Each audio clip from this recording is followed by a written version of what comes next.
The first thing I noticed was the dust. 3 black SUVs rolled down my gravel driveway like they were heading into a war zone instead of a cattle ranch. Dust clouds spiraled behind them, drifting over the fence posts my grandfather had planted with his own hands nearly 70 years earlier. I was standing on my porch with a mug of coffee when the convoy stopped in front of my house. Out stepped 2 county sheriffs, and right behind them came Beatrice Holloway. Even from 50 feet away, you could feel the attitude rolling off her like heat from asphalt. Perfect blonde hair, white pantsuit, giant sunglasses, a leather folder tucked under one arm like she was walking into a courtroom she already owned. Beatrice was president of the HOA next door, or as she liked to call it, Lake Serenity Estates. Around here, most folks just called it the subdivision. 10 years earlier, developers bought the old Miller timber fields bordering my ranch and turned them into a gated luxury community full of retirees, lawyers, dentists, and people who thought owning a fishing kayak made them outdoorsmen. The problem was that the subdivision had one major weakness: no direct lake access. My ranch surrounded almost the entire western shoreline of Blackwater Lake, which meant every sunset, every fishing dock, every decent swimming spot, and every boat launch belonged to me. And it drove the HOA absolutely insane. Beatrice climbed the porch stairs without asking permission. "Mr. Grayson," she said sharply, "we're here on official HOA business." I leaned back in my chair. "You brought sheriffs for HOA business?" One deputy looked uncomfortable already. The older sheriff cleared his throat. "Sir, we're only here to keep the peace. That usually means someone plans on disturbing it." Beatrice pulled several papers from her folder and slapped them against my porch railing dramatically. "These are seizure notices regarding your property." I stared at her, then laughed. Actually laughed, because my ranch was 50 acres of waterfront land that had been in my family since before World War II. And this woman from a subdivision built beside a former soybean field was trying to seize it over paperwork. "You want to try that again?" I asked. Her jaw tightened. "You have failed to comply with repeated environmental violations issued by the Lake Serenity Estates Homeowners Association." I blinked slowly. "The HOA fined me?" "Yes." "For what exactly?" She flipped through pages.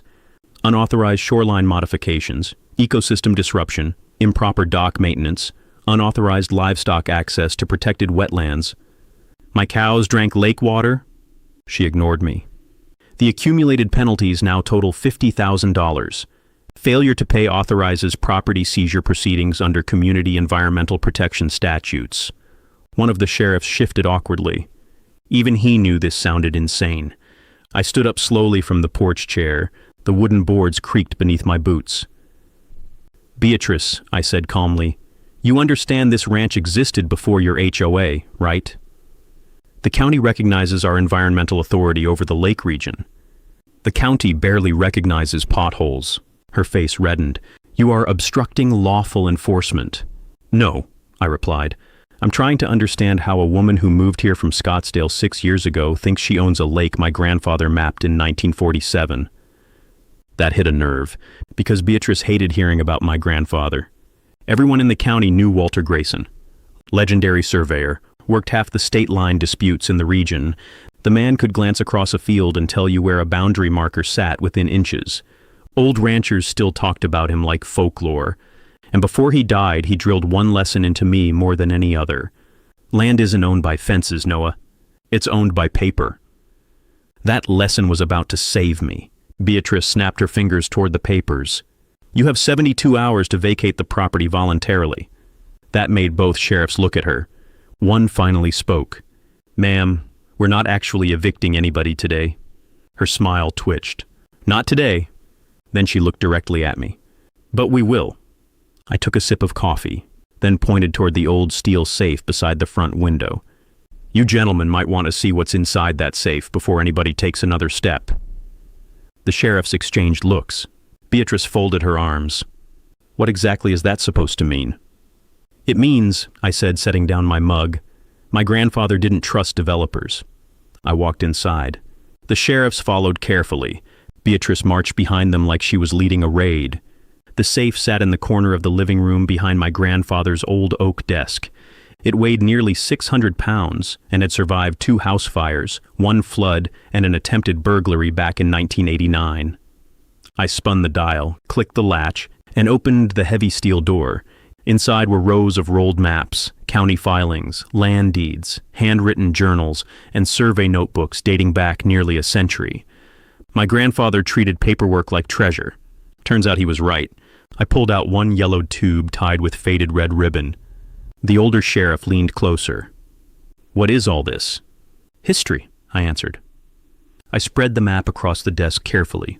Blackwater Lake stretched across the page in precise hand-drawn ink lines.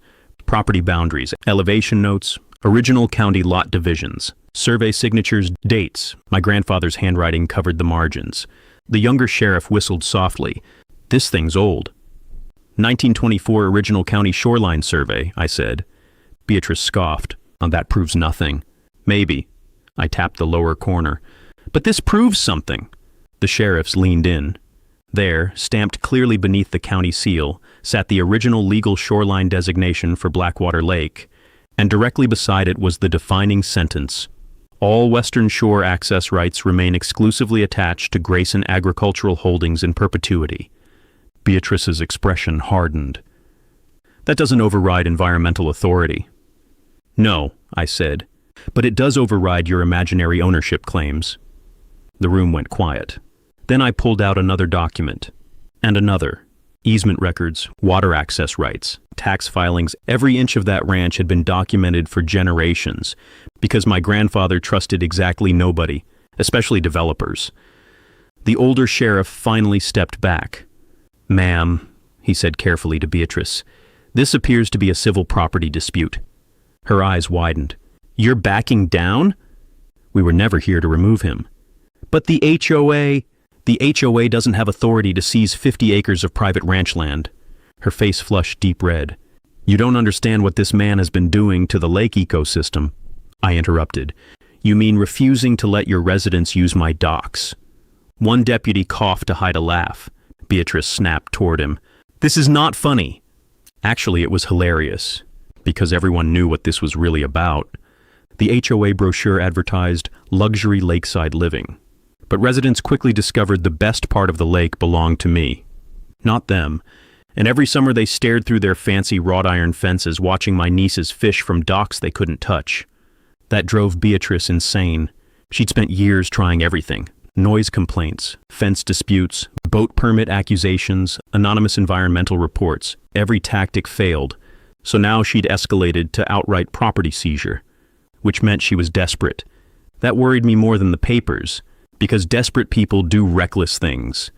Beatrice gathered her documents furiously. "This isn't over." I smiled. It usually isn't when lawyers get involved. Her expression shifted slightly. "You think this is a joke?" "No," I said quietly. "I think you're standing on a battlefield you don't understand." She stared at me another second before storming toward the door, but just before leaving she stopped, turned, and smiled coldly. "You should check your dock tomorrow." Then she walked out.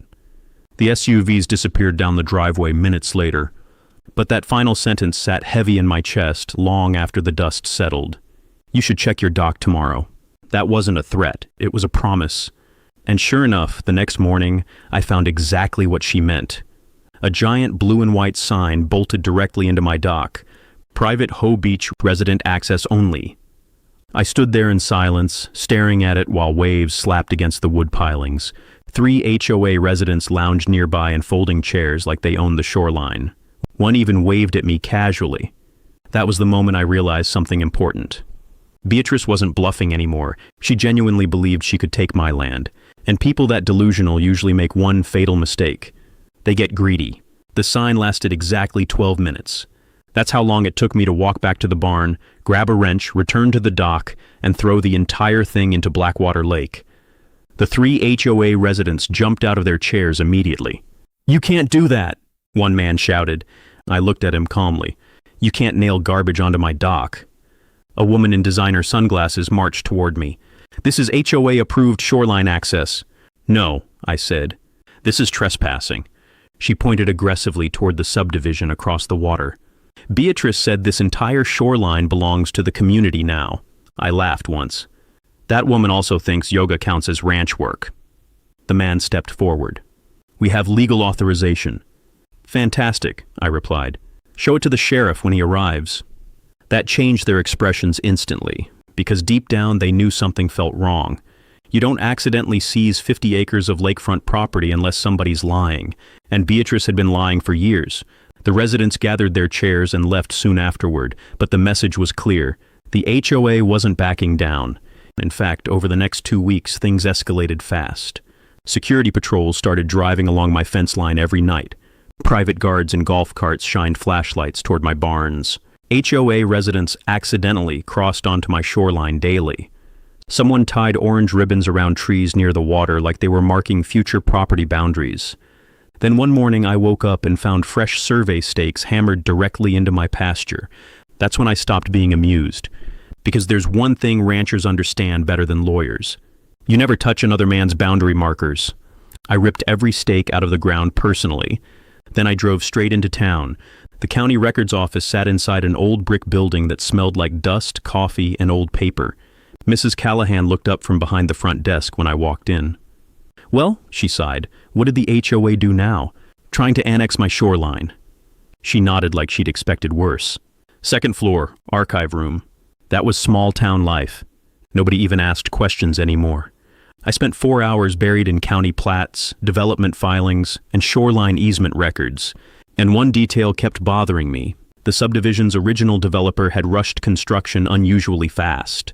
Too fast. Luxury homes, clubhouse, gate systems, road permits, everything approved in under 14 months. That almost never happens, especially near protected water.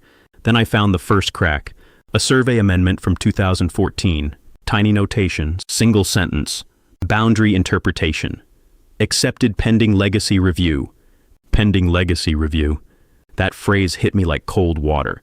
Legacy review meant old pre-digitized land records, which meant historical survey conflicts, which meant my grandfather. I sat back slowly, then smiled, because suddenly I remembered something he once told me while teaching me property lines as a kid. Modern surveyors trust satellites too much, but old mistakes stay buried until somebody compares the original maps. I left the records office and made one phone call. 3 days later, a black truck rolled onto my ranch carrying the best land surveyor in the state. Elias Mercer, 72 years old, former Army engineer, mean as a rattlesnake and twice as stubborn. He climbed out chewing tobacco and staring toward the HOA subdivision through narrowed eyes. That the problem? Yep, he spat into the dirt. Ugliest thing I've seen near a lake since that casino project in Tulsa. I liked him immediately. We spent the next week surveying every inch of shoreline, old markers, iron pins, stone references, tree carvings. My grandfather had hidden boundary references everywhere. Some were carved into boulders, others embedded in concrete. One marker was buried beneath an oak tree exactly where my grandfather's notes predicted. Elias became more interested every day. This old man was meticulous, he muttered repeatedly. That's one word for him. No, Elias said seriously. I mean frighteningly meticulous. On the 7th day, we found something strange. A buried granite marker nearly 3 feet underground beside the HOA's east entrance road. Elias cleaned dirt from the engraving slowly, then froze. Well, I'll be damned. What? He looked up at me. This marker puts the subdivision entrance 31 feet inside your grandfather's original western tract. I stared at him. What? He stood carefully. Not just the entrance. He pointed toward the distant clubhouse. If this line holds, that entire corner section of the HOA may have been built on your land. My pulse quickened. No way. Oh, there's definitely a way. The next 2 weeks turned into a full-scale investigation. County archives, original plats, construction overlays, historical shoreline maps. Elias practically lived inside the records office. Then finally, one rainy Thursday evening, he called me into the archive room holding a brittle yellow map from 1924. His hands actually trembled. Found it. I stepped closer. What am I looking at? A mapping error. He spread modern subdivision plans beside the old county survey, and suddenly everything clicked. The developer who built Lake Serenity Estates had relied on a digitized shoreline conversion from the early 2000s. But the conversion shifted the western tract line nearly 40 feet east. 40 feet. Doesn't sound like much until you realize it stretched across half a mile of shoreline property, including The HOA clubhouse, the front gate, parking lots, utility lines, and the first 10 luxury homes, all built on land legally belonging to my ranch. I stared at the maps in disbelief. "You're absolutely sure?" Elias pointed toward overlapping coordinates. "Your grandfather's original markers match perfectly. The developer built on the wrong side of the 1924 lot line." I leaned back slowly, then started laughing. Not because it was funny, because it was unbelievable. For 10 years, the HOA had tried stealing my shoreline, and the entire time they'd been sitting on my property. Elias grinned. "You know what the best part is?" "What?" "The clubhouse mortgage alone probably exceeds $12 million. I looked toward the rain-covered window, toward the subdivision lights glowing across the lake. And for the first time since Beatrice arrived on my porch, I understood exactly why my grandfather kept every map. Because paper doesn't panic. Paper waits. The emergency HOA board meeting happened 3 nights later. Beatrice scheduled it herself. Apparently she thought I was finally surrendering. Word had spread through the subdivision that I'd hired surveyors and lawyers. Residents assumed I was negotiating settlement terms. They had no idea what was coming. The meeting took place inside the HOA clubhouse, ironically my clubhouse, though nobody there knew that yet. Luxury chandeliers hung from cedar beam ceilings while wealthy homeowners filled rows of padded chairs whispering nervously. I walked in carrying a long black survey tube under one arm. Every conversation stopped. Beatrice stood near the front podium wearing another immaculate white suit. She smiled smugly when she saw me. "There he is," like she was greeting a defeated enemy. I almost felt bad for her. Almost. She gestured dramatically toward an empty chair. "Mr. Grayson has requested time to discuss property settlement arrangements." I stayed standing. "No settlement." Her smile faded slightly. "Excuse me?" I placed the black tube on the boardroom table. "I'm here to clarify ownership." Several board members exchanged nervous looks. Beatrice crossed her arms. "Ownership has already been determined." "You sure about that?" "Yes." "Good," I said calmly. "Then this should be easy." I opened the tube and rolled out the map. The sound alone grabbed the room's attention. Heavy archival paper spread across the massive conference table nearly end to end. Original topographic survey, 1924 county registration, hand-drawn shoreline boundaries, modern overlays highlighted in red. Elias had prepared it beautifully. One homeowner leaned forward. "What is that?" "Your problem," I answered. Beatrice stepped closer, visibly irritated. "This meeting isn't for theatrics." "Perfect," I said, because I brought documentation. I pointed toward the western track line. "This is the original county shoreline survey filed in 1924. Beatrice scoffed instantly. "We've already reviewed historical boundaries." "No," Elias said from the back of the room. Every head turned. Nobody had noticed him enter. The old surveyor walked forward carrying another stack of files. "And that's exactly why you're all in danger." The room fell silent. Beatrice narrowed her eyes. "Who are you?" "Elias Mercer, state-certified land surveyor, 46 years. One board member immediately recognized the name. His expression changed fast. Because Elias was famous in legal circles. He'd testified in multi-million-dollar land disputes across 3 states. When Elias Mercer said something was wrong, people listened. Beatrice recovered quickly. "This subdivision passed county inspection." Elias nodded. "On an incorrect digital conversion." Then he tapped the map. "Your developer built on the wrong side of the original lot line." The room exploded instantly. "But what does that mean?" "That can't be true." "Are our homes affected?" Beatrice raised her voice sharply. Everybody calmed down. Then she looked directly at me. "What exactly are you claiming?" I folded my arms. "Beatrice, you're right. This is about land." She smirked slightly, finally thinking she had control again.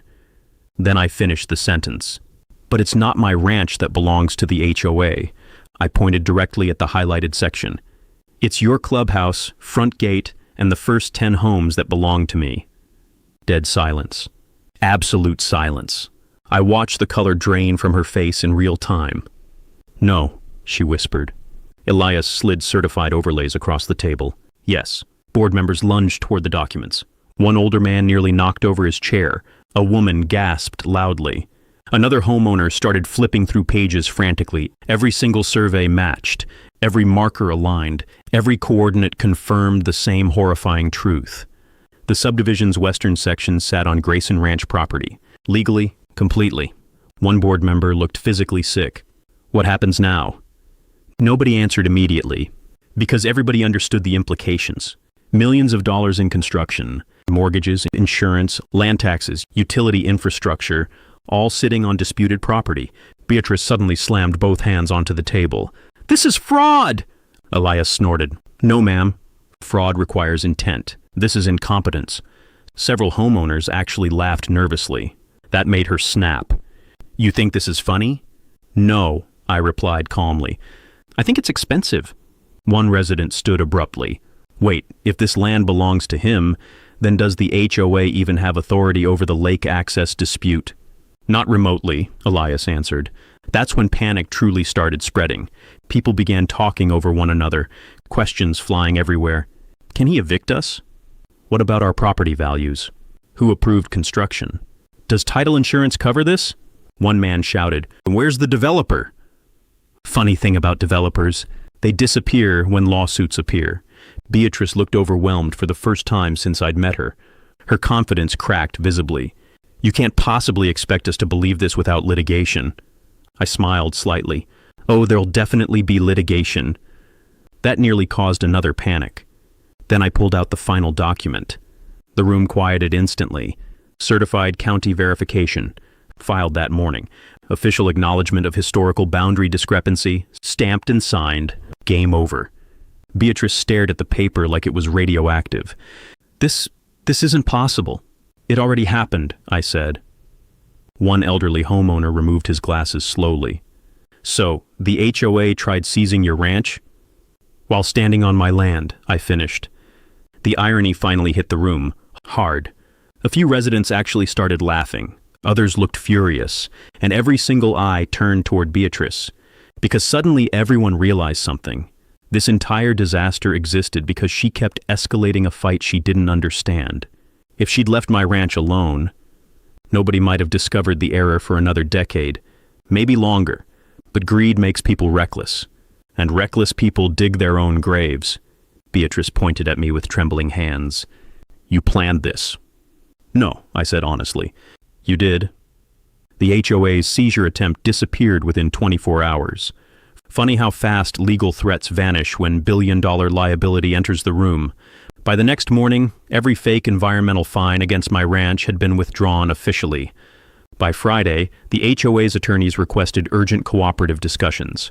And by Monday, 3 luxury moving trucks sat outside Beatrice Holloway's house because the residents wanted blood. Turns out wealthy homeowners become extremely hostile when they discover their property values are hanging over a legal cliff. Emergency meetings happened daily. Law firms flooded the subdivision. Survey crews appeared everywhere. News vans started circling the entrance gate. The county suddenly became very interested in historical shoreline accuracy. Even state regulators got involved. Because once infrastructure permits and property taxes enter the equation, government agencies panic fast, especially when lawsuits start multiplying. And lawsuits multiplied fast. Residents sued the developer. The HOA sued former survey companies. Title insurance companies sued each other. One bank froze refinancing across the entire subdivision. Another suspended mortgage transfers on affected properties. Absolute chaos. Meanwhile, I sat on my dock drinking sweet tea and fishing peacefully. Because technically, I owned the clubhouse parking lot now. The funniest moment came 2 weeks later during settlement negotiations. The HOA's lead attorney, a tired-looking man named Franklin, walked into my kitchen carrying enough paperwork to choke a horse. He looked exhausted. "You understand," he said carefully, "that forcing removal of 10 luxury homes would destroy this community." I sipped coffee. "Probably shouldn't have tried stealing my ranch then." He winced slightly. "Mrs. Holloway acted aggressively." "That's a polite word." Franklin sighed. "The board is prepared to offer substantial compensation." "Define substantial." He slid a paper across the table. I looked it over calmly, then nearly laughed again. They wanted a permanent land use agreement. 99-year lease rights for the disputed section, including the clubhouse, gate access, utility easements, and the homes. In exchange, a monthly lease payment structure plus a massive upfront settlement. My grandfather would have loved this. The HOA that tried taking my land now had to rent theirs from me. Legally, forever. I looked up at Franklin. You know the best part? I'm afraid to ask. They could have avoided all this by simply respecting a fence line. He rubbed his temples. Believe me, everyone understands that now. Beatrice resigned 3 days later. Officially, it was for personal reasons. Unofficially, residents nearly rioted during the final board meeting. Word spread that she'd ignored early warnings from county clerks years ago about possible historical discrepancies.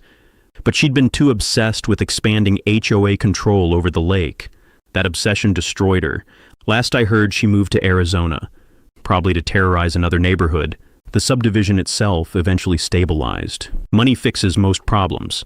The homeowners negotiated revised deeds tied to my land lease agreement. Banks calmed down once ownership structures became legally secure, and the clubhouse remained exactly where it stood, on my property. Every month now, the HOA sends me a land lease payment just to keep their front gate operational. They direct deposit it on the first Monday of every month, right into the account labeled Grandpa's Map Fund.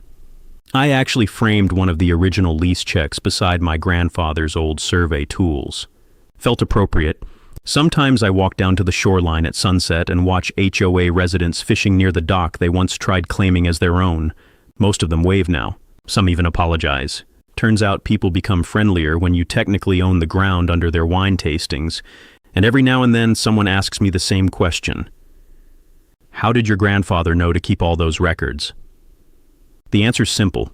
Because old ranchers understood something modern people forget. Land remembers. Every marker, every signature, every inch of dirt, it all matters eventually. And sometimes the difference between losing everything and owning the neighborhood is knowing exactly where the line is drawn.